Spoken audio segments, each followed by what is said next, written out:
बहुत समय पहले की बात है। उत्तरी भारत के एक सुंदर पहाड़ी राज्य में आनंदपुर नाम का एक छोटा सा गांव था। गांव के चारों ओर फैले खेत, बहती नदी और हरे भरे जंगल उसे किसी स्वर्ग से कम नहीं बनाते थे। वहीं गांव के बीचों बीच एक पुराना मिट्टी का घर था, जहां दो भाई रहते थे, वीरन और मोहन। दोनों एक ही परिवार में पले बढ़े थे, लेकिन दोनों के सोचने का तरीका बिल्कुल अलग था। वीरन मेहनती था, समय का पाबंद और दूरदर्शी। वह हर काम नियत समय पर करता और मानता था कि आज का काम अगर कल पर छोड़ दिया जाए तो जीवन ठहर जाता है। दूसरी ओर मोहन थोड़ा लापरवाह था, हर बात में देर करने वाला। उसका एक ही तकिया कलाम था, अरे भाई, कल कर लेंगे, अभी क्या जल्दी है।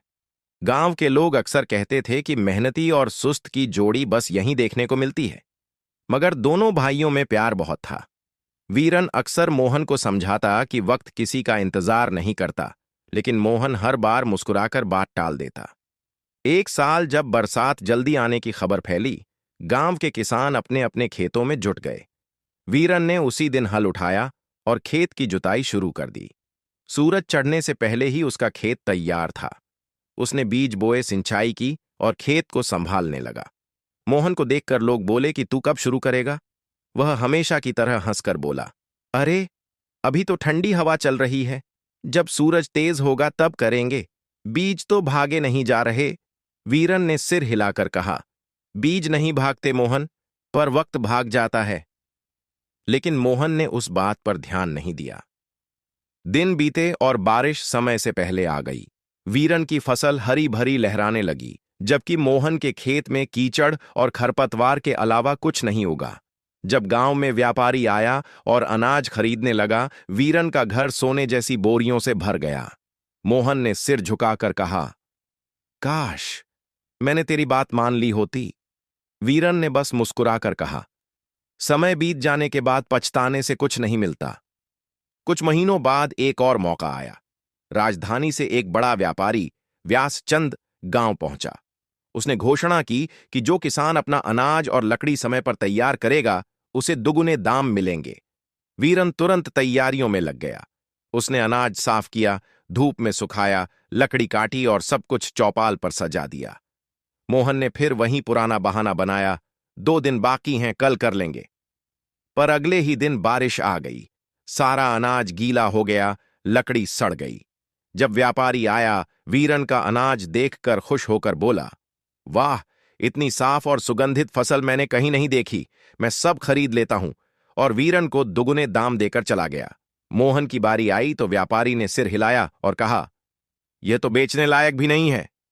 मोहन चुप रहा। समय बीतता गया। एक दिन गांव के पास वाले जंगल में आग लग गई। हवा इतनी तेज थी कि धुआं पूरे आसमान में फैल गया। वीरन ने तुरंत अपनी पत्नी और बच्चों के साथ घर के चारों ओर गीली मिट्टी डालकर सुरक्षा का घेरा बना लिया। मोहन ने हंसते हुए कहा, अभी तो आग दूर है, कल तक बुझ जाएगी। लेकिन रात होते होते आग गांव तक पहुंच गई। कई घर जल गए। सुबह जब सूरज निकला, वीरन का घर सलामत था, क्योंकि उसने पहले ही तैयारी कर ली थी। मोहन का घर जलकर राख हो चुका था। राख में बैठा वह बस इतना ही कह सका, यह सिर्फ मेरा घर नहीं जला, मेरी समझ भी जल गई। वीरन ने उसका कंधा थपथपाया और बोला, वक्त को हल्के में लेने वाला जिंदगी के सबसे भारी नुकसान झेलता है। समय ने एक और परीक्षा ली। राजा ने पूरे राज्य में घोषणा की कि जो व्यक्ति सबसे सुंदर और उपयोगी वस्तु लेकर आएगा, उसे राज दरबार में स्थान दिया जाएगा। वीरन ने उसी दिन से काम शुरू कर दिया। वह जंगल से उत्तम लकड़ी लाया और एक सुंदर झूला बनाना शुरू किया। उसने हर नक्काशी में समय और ध्यान लगाया। मोहन ने फिर कहा, इतनी जल्दी क्यों कर रहे हो, मैं भी बना लूंगा। लेकिन उसने कुछ नहीं किया। दिन बीते और उत्सव का दिन आ गया। वीरन ने सुंदर झूला राजा को भेंट किया। झूला इतना सुंदर था कि राजा स्वयं मुस्कुराने लगा। उसने कहा, तुम्हारी कला नहीं, तुम्हारा समयबद्धता मुझे सबसे ज्यादा प्रभावित कर रही है। आज से तुम राजकर्मी बनोगे। वीरन की मेहनत रंग लाई। मोहन खाली हाथ रह गया। वह भीड़ में खड़ा अपने भाई की सफलता देखता रहा। दिल में गर्व भी था और गहरा पछतावा भी। फिर आया सबसे कठिन साल, सूखा और अकाल का। गांव के कुएं सूख गए, फसलें झुलस गईं, लोग भूखे प्यासे हो गए। वीरन ने समय रहते अनाज और पानी जमा कर रखा था। वह सबके बीच बांटने लगा। जिनके पास भंडार था वे बचे रहे। मोहन बीमार पड़ गया, भूखा था, कमजोर था।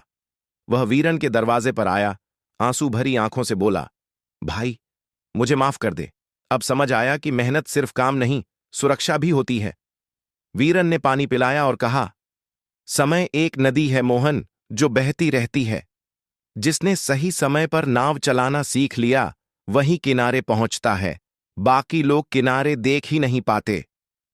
सालों बाद जब वीरन बूढ़ा हो गया, मोहन हर सुबह सूरज के साथ उठता, खेतों में काम करता और गांव के बच्चों को सिखाता, बेटा, जो काम आज का है उसे कल पर मत छोड़ो। कल सिर्फ सपना है, आज ही असली मौका। गांव के लोग कहते थे कि अब मोहन बदल गया है, और सच भी यही था। जिस दिन उसने समय की कीमत समझ ली, उसी दिन उसकी जिंदगी बदल गई। समय किसी के लिए नहीं रुकता, वह न राजा के लिए रुकता है, न आम आदमी के लिए। जो इसे पहचान लेता है वही सफलता की ऊंचाई छूता है। देर करने वाला बस पछतावे में खो जाता है। इसलिए कभी मत कहो कल करेंगे, क्योंकि कल कभी नहीं आता। अगर यह कहानी आपके दिल को छू गई हो तो इसे अपने उन दोस्तों के साथ जरूर शेयर कीजिए जो अपने काम को कल पर टालते हैं। और हां, ऐसी ही प्रेरणादायक कहानियों के लिए चैनल को सब्सक्राइब करें और बेल आइकन दबाना न भूलें, क्योंकि अगली कहानी शायद आपकी जिंदगी बदल दे। मिलते हैं अगले वीडियो में। तब तक याद रखिए, वक्त रुकता नहीं, बस हम रुक जाते हैं। धन्यवाद।